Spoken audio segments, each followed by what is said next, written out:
La mañana del 31 de mayo de 2026 comenzó como cualquier otro día rutinario para la prensa británica. 50 cámaras de noticias internacionales ya estaban apostadas frente a las imponentes puertas de hierro del Palacio de Buckingham. El aire en Londres era fresco y los medios esperaban una actualización administrativa de rutina. Pero la atmósfera cambió en el momento en que un solo vehículo se detuvo junto a la acera. Catalina, la princesa de Gales, salió del coche completamente sola. Esa mañana el rey Carlos no estaba a su lado para ofrecerle apoyo soberano. El príncipe Guillermo brillaba por su ausencia en la fotografía cuidadosamente encuadrada en las escaleras del palacio. Ningún asesor ni consejero la acompañaba mientras caminaba hacia los micrófonos. Catalina se dirigió a los medios de comunicación internacionales con una calma y una seguridad absolutas. Ajustó el atril y se preparó para pronunciar una declaración que lo cambiaría todo. En apariencia sus palabras sonaban como un anuncio razonable sobre la modernización.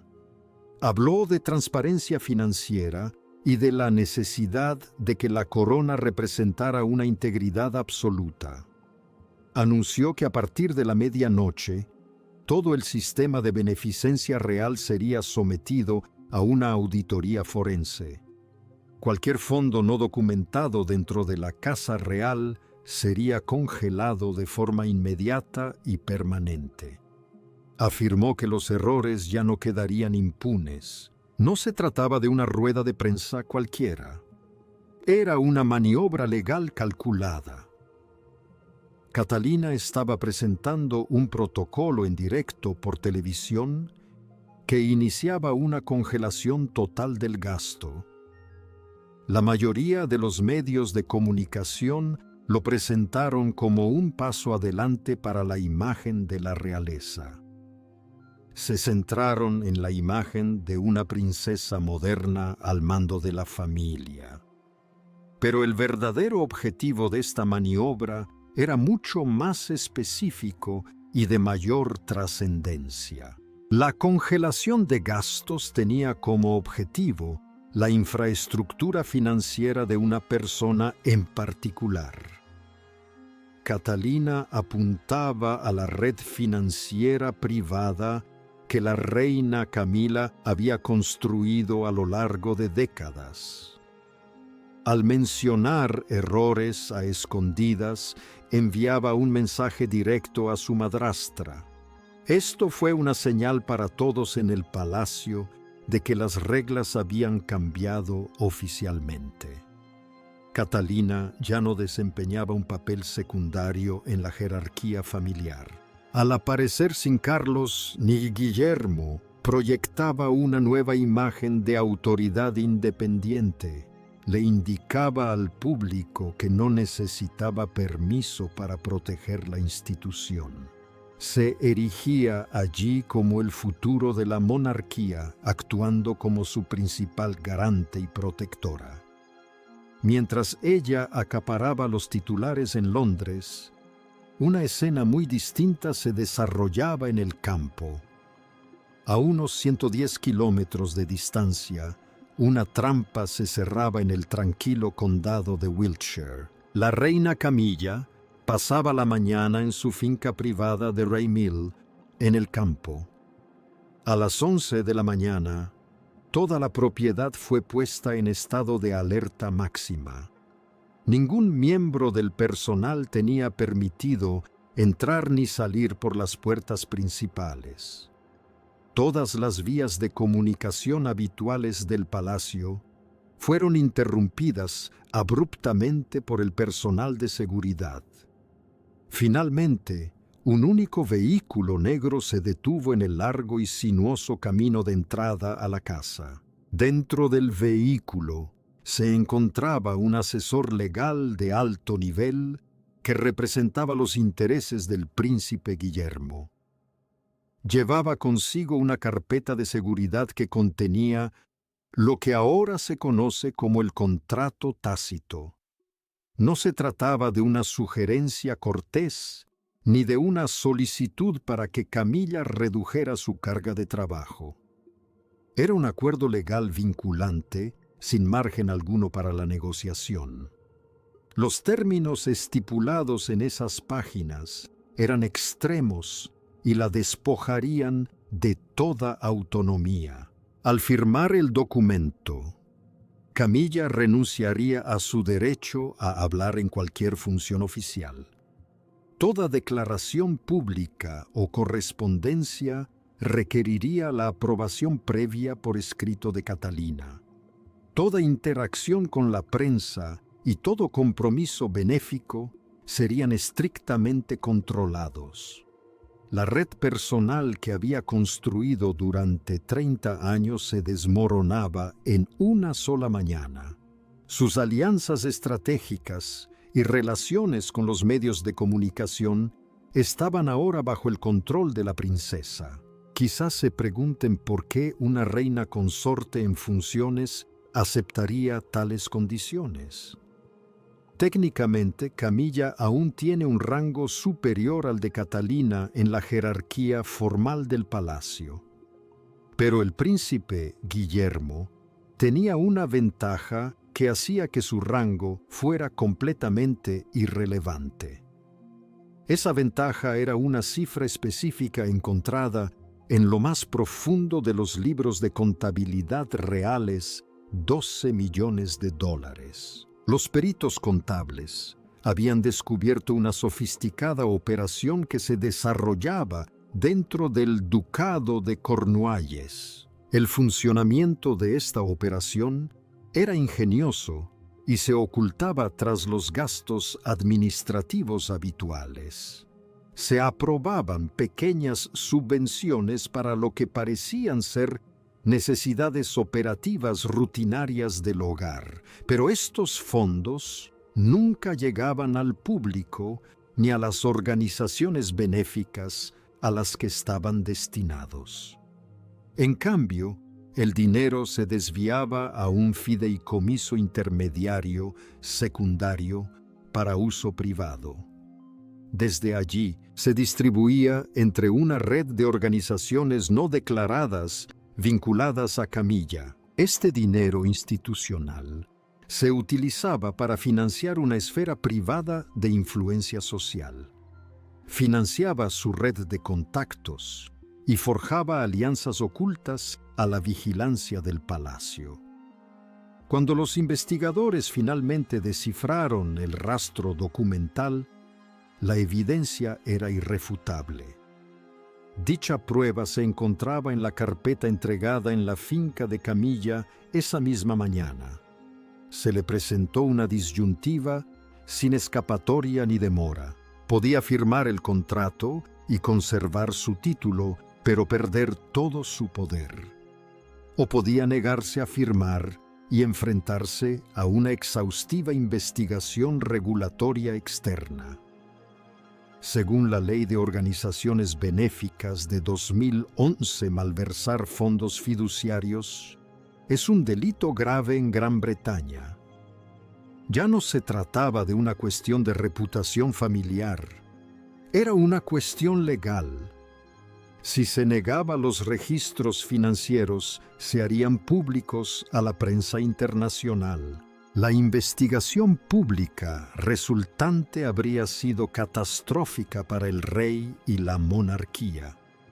El palacio se habría visto obligado a distanciarse y dejarla sin protección. Además, el factor tiempo era crucial para la urgencia de la situación. El Consejo Privado tenía previsto reunirse a la 1:45 de esa tarde para aprobar el presupuesto.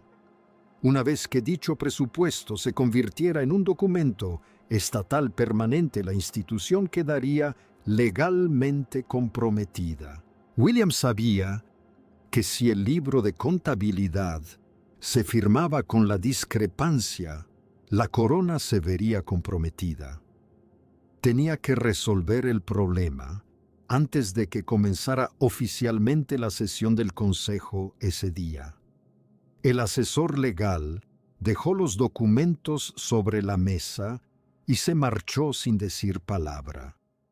Camilla quedó sola en el silencio de su residencia para tomar una decisión trascendental. A media tarde quedó muy claro qué camino había elegido la reina consorte. A las 3:30, la oficina de prensa real emitió un breve e inusual comunicado. En él se indicaba que debido a complicaciones de salud repentinas e imprevistas, Camilla se retiraría temporalmente de sus funciones públicas para descansar. En el ámbito de la comunicación real, esta frase constituye una herramienta muy específica y eficaz. Permite al palacio cerrar un tema sin tener que responder a preguntas difíciles posteriores. La prensa no puede presionar para obtener detalles sobre un anuncio médico sin parecer insensible o cruel. Este enfoque crea una capa de protección que impide que el público exija plazos. Es una puerta que se cierra por completo en el momento en que la oficina de prensa la utiliza. Quienquiera que haya redactado esa declaración sabía perfectamente cómo neutralizar a los medios durante mucho tiempo. No la escribió el equipo de Camilla, ya que ellos ya no tenían ese poder. Esto plantea la pregunta de por qué le permitieron conservar su título. Si las pruebas eran tan contundentes, ¿por qué no la destituyeron por completo? ¿Por qué proteger el título de reina consorte mientras se desmantelaba todo lo que representaba? La respuesta radica en el rey Carlos y la estabilidad de su reinado. Revocar públicamente su título habría sido un golpe devastador para su imagen. La imagen de un monarca cuya esposa fue sorprendida desviando millones sería insostenible. Es el tipo de escándalo que marca para siempre un reinado histórico de la peor manera. Al permitirle conservar el título, la institución protege al rey de la humillación total. El público ve a un esposo comprensivo que ayuda a su esposa enferma en un asunto privado. No ven la despiadada lucha de poder que se libró entre bastidores. La vida cotidiana de Camilla ahora se asemeja a una jaula de oro y altamente vigilada. Conserva su título y asistirá a cenas de estado ante las cámaras. Lucirá las joyas y sonreirá desde la parte trasera de los vehículos blindados durante las procesiones. Pero cada palabra que pronuncie será aprobada previamente por la Oficina de Comunicaciones de Catalina. Cada compromiso al que asista será seleccionado por el equipo de Guillermo para garantizar un control absoluto. Sus llamadas y movimientos privados ahora están controlados por un nuevo equipo de seguridad. Ella existe como una imagen ceremonial, mientras que los mecanismos reales del poder han sido eliminados. Décadas de influencia se han condensado en un papel que ahora desempeña otra persona. Es quizás el cambio de posición más completo e imperceptible en la historia de la realeza. Pero hubo una ausencia flagrante durante toda esta jornada de reestructuración institucional. El rey Carlos estuvo ausente durante la transformación de su residencia. No emitió ninguna declaración en defensa de su esposa, ni intervino en el ultimátum legal. No apareció en público, ni reconoció el drástico cambio en el control operativo. Para un hombre que ostentaba la corona, su absoluto silencio fue elocuente y muy significativo. Fuentes internas afirman que estaba al tanto de la auditoría antes de que se hiciera pública. Comprendió que si intentaba proteger a Camilla Guillermo, permitiría que el escándalo se extendiera por todo el mundo. El rey se encontraba atrapado entre su lealtad a su esposa y a la corona. Protegerla significaba desencadenar una crisis que podría destruir la credibilidad de la institución para siempre. Guardar silencio significaba ver cómo la mujer más cercana a él perdía su autonomía e influencia. Eligió la corona y la estabilidad de la monarquía por encima de su propia esposa. Pasó el día en sus aposentos privados mientras sus hijos desmantelaban la red de Camilla. Esto demuestra que el rey ya no tiene el control real dentro de su propio palacio. Todos dentro de los muros del palacio ahora entienden quién manda de verdad. Alrededor de las 5 de la tarde, el sol comenzó a ponerse sobre el horizonte de Londres. Un último detalle fue captado por quienes prestaban mucha atención al tejado. Esa noche, el estandarte personal de la princesa de Gales fue izado sobre el Palacio de Kensington. Según el protocolo, realizar un estandarte es una señal deliberada de presencia y autoridad. Fue el broche de oro a los acontecimientos que acababan de desarrollarse en la oscuridad. Catherine ha sido miembro de esta familia durante 15 largos años, aunque como una forastera. Soportó años de escrutinio y tensión sin quebrarse jamás ni provocar una crisis. Durante ese tiempo aprendió a fondo cómo funciona la institución bajo la superficie pulida. Descubrió dónde reside el verdadero poder y qué mecanismos realmente marcan la diferencia. El resultado de esa paciencia y su discreta observación de la estructura de poder fue el día de hoy. No se trató de un estallido caótico, sino de una transferencia de control limpia e imperceptible. Al público se le dice que la monarquía es estable y que está gestionando un asunto de salud. Esa historia se sostiene porque no hay nada visible que contradiga la versión oficial.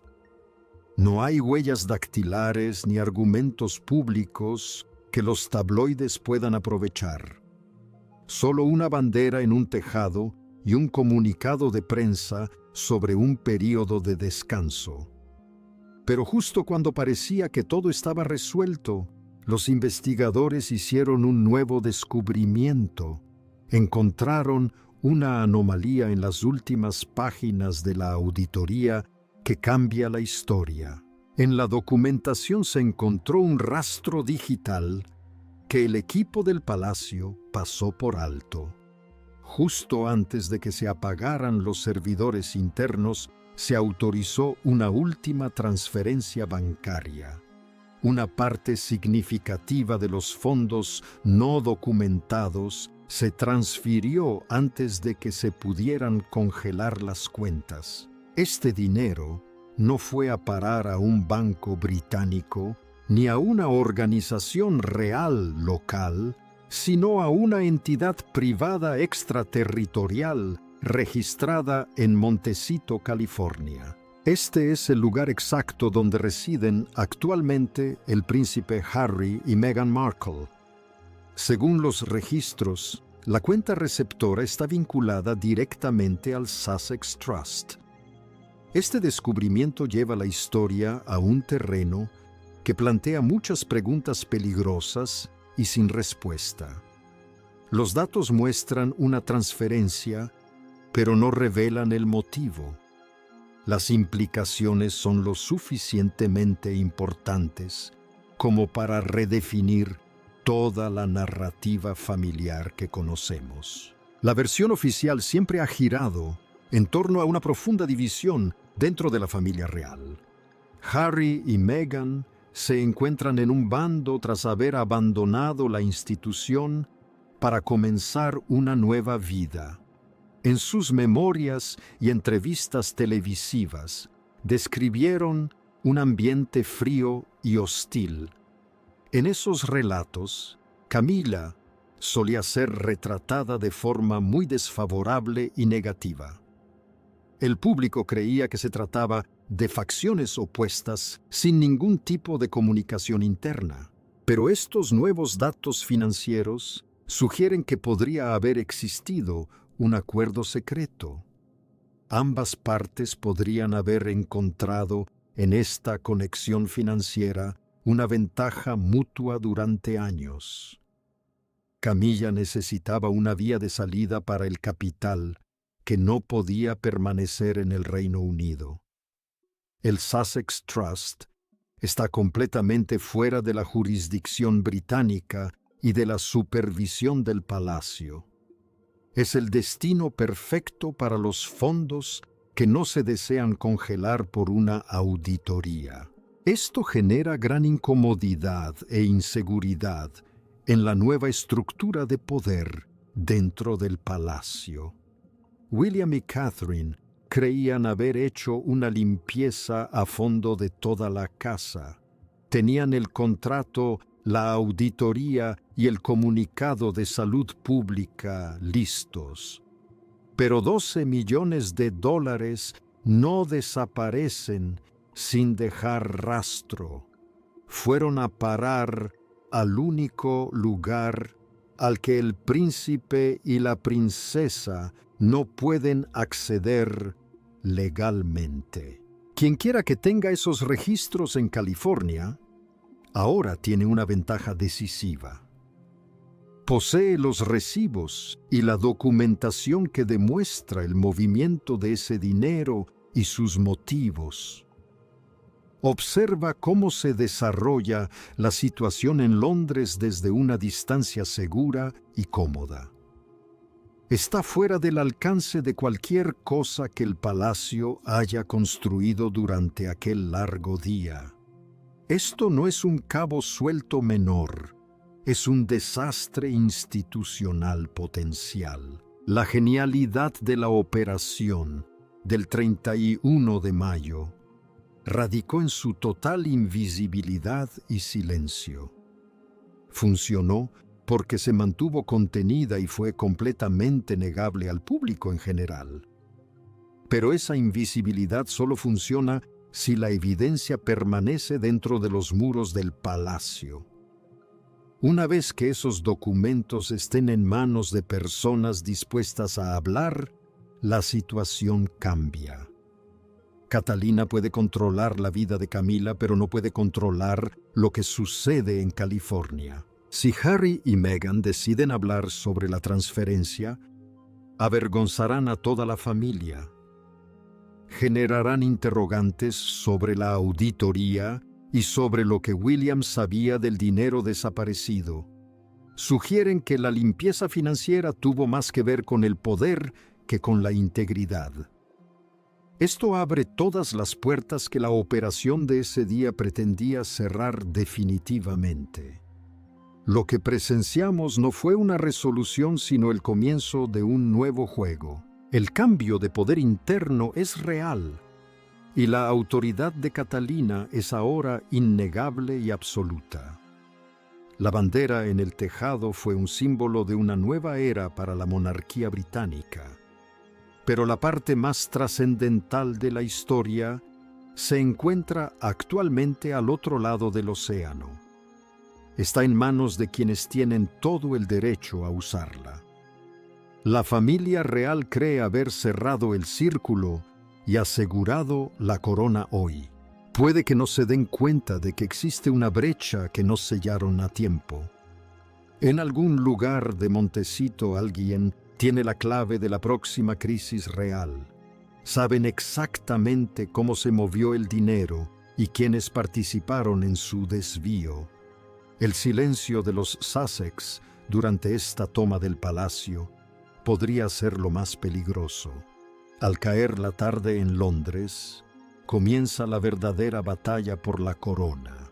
El mundo ve a una princesa al mando y a una reina retirada por motivos de salud. Ven a un rey descansando y a una monarquía modernizando sus finanzas. Pero bajo esa imagen se esconde un rastro documental que conduce a Estados Unidos.